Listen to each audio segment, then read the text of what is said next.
Kami ingin sampaikan beberapa hal penting bagi kita semua. Yang pertama bahwa ada satu lompatan yang sangat penting secara kualitatif dalam arti kebijakan yang kemudian berpengaruh di lapangan, terutama untuk badan usaha milik desa, badan usaha milik desa bersama, serta badan usaha milik desa bersama LKD atau Lembaga Keuangan Desa. Yang semua ini tentu saja ada di bawah arahan dari Bapak Nugroho. Jadi yang pertama kita mengetahui dari Undang-Undang Cipta Kerja maupun Perpu terhadap Undang-Undang Cipta Kerja itu ada satu poin penting, yaitu mencabut bagian dari Undang-Undang Desa, kemudian yang semula hanya BUMDes itu badan badan usaha, kemudian menjadi BUMDes itu suatu badan hukum. Meskipun hanya satu pasal, tapi ini berpengaruh besar sehingga kemudian terbitlah Peraturan Pemerintah Nomor 11 Tahun 2021. Nah, Peraturan Pemerintah Nomor 11 Tahun 2021 inilah yang kemudian menjadi tonggak adanya Hari BUMDes yang nanti akan kita rayakan bersama-sama pada tanggal 2 Februari. 2 Februari adalah tanggal diundangkannya Peraturan Pemerintah Nomor 11 Tahun 2021 dan kemudian diikuti dengan Peraturan Menteri Desa, Peraturan Menteri Hukum dan HAM, sehingga pada saat ini ada lebih dari 11.000 badan usaha milik desa dan 800 badan usaha milik desa bersama yang sudah memiliki nomor badan hukum dari Kementerian Hukum dan HAM. Yang menarik juga adalah proses untuk memperoleh badan hukum itu tidak melalui notaris. Namun notaris itu dijalankan Nugroho atau Pak Hoho. Namanya tataran baru, kita mengetahui upaya dari status badan hukum ketika berhubungan dengan unit bisnis yang lain. Dan itu sudah tercapai untuk saat ini. Berikutnya, sesuai dengan peraturan perundangan, dibutuhkan pemeringkatan terhadap badan usaha milik desa. Itulah yang akan kita bahas pada pagi hari ini. Apa gunanya pemeringkatan? Antara lain karena ke depan upaya kalau di tempat lain itu pemeringkatan satu badan usaha, satu badan publik itu menentukan sudut pandang atau menentukan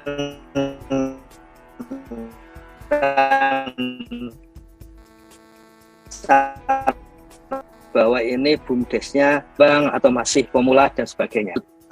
Sertifikasi angkatan. Makanya aspek pemeringkatan sifatnya legalistik, tetapi aspek serta ekonomis. Kita mengetahui juga lompatan yang telah dilakukan oleh timnya Pak Nugroho itu antara lain berupa penerbitan Keputusan Menteri Desa, PDT dan Transmigrasi Nomor 136 2022 tentang pelaporan badan usaha milik desa. Nah, kita mengetahui dengan demikian pada rencananya pada Juli itu sudah bisa diketahui review akuntan publik terhadap badan usaha milik desa. Dan kemudian hasil dari pengecekan oleh akuntan publik terhadap keuangan BUMDes akan dijalankan setelah 31 Desember 2023. Ini satu lompatan yang sangat berarti.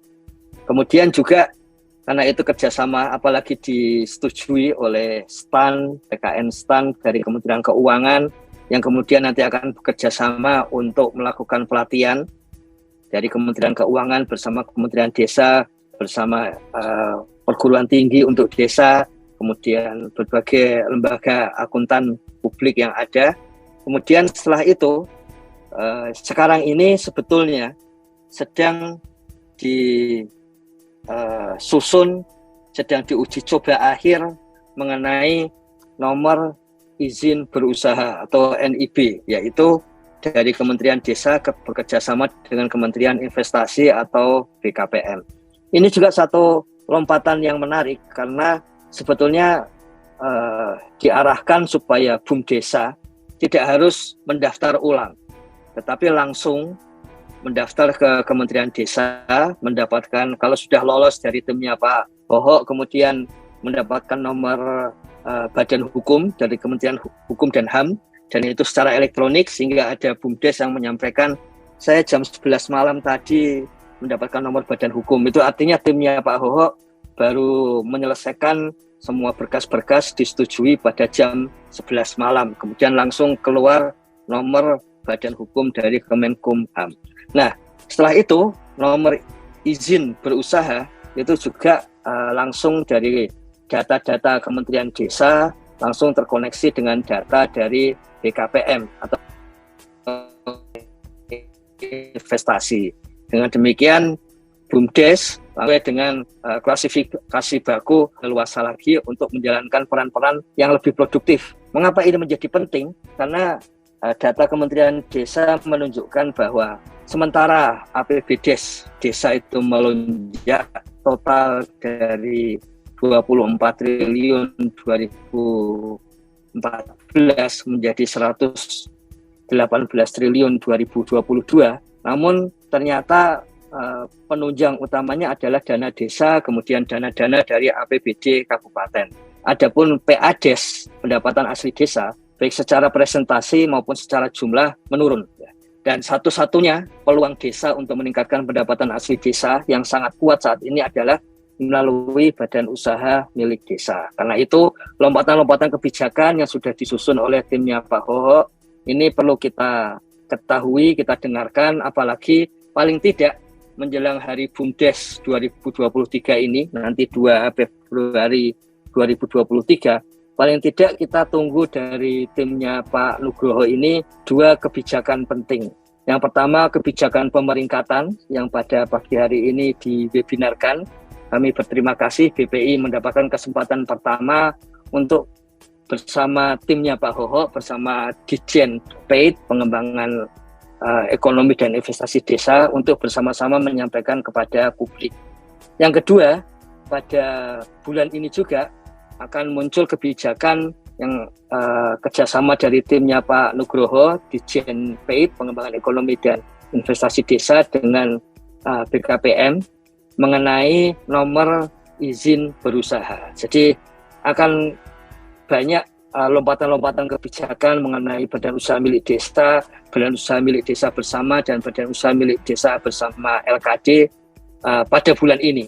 Kita harapkan ada satu lagi kebijakan yang ditunggu publik, yaitu ketika badan usaha milik desa bersama LKD atau BUMDes bersama yang mempunyai unit usaha simpan pinjam untuk mendirikan PT LKM, Lembaga Keuangan Mikro, yang diawasi oleh OJK. Kita sudah mengetahui sudah ada rintisan 15 PT LKM di 15 BUMDesa bersama LKD di Jawa Timur yang dokumennya itu sedang dalam proses oleh timnya Pak Nugroho untuk diolah dengan OJK pusat menjadi ketentuan bersama bagi seluruh badan usaha milik desa di seluruh Indonesia. Saya kira itu satu lompatan kebijakan lagi yang kita tunggu, sehingga BUMDes memiliki dasar pijakan yang kuat sekaligus peluang untuk berkembang, kemudian memajukan ekonomi desa juga lebih luas lagi. Kiranya itu hal-hal penting yang mungkin menjadi pengantar yang kita butuhkan sebelum nanti secara rinci Pak Nugroho, yang terima kasih sudah hadir di studio podcast Badan Pengembangan dan Informasi Desa, yang berkenan untuk ikut memberikan pencerahan kepada kita semua pada pagi hari ini.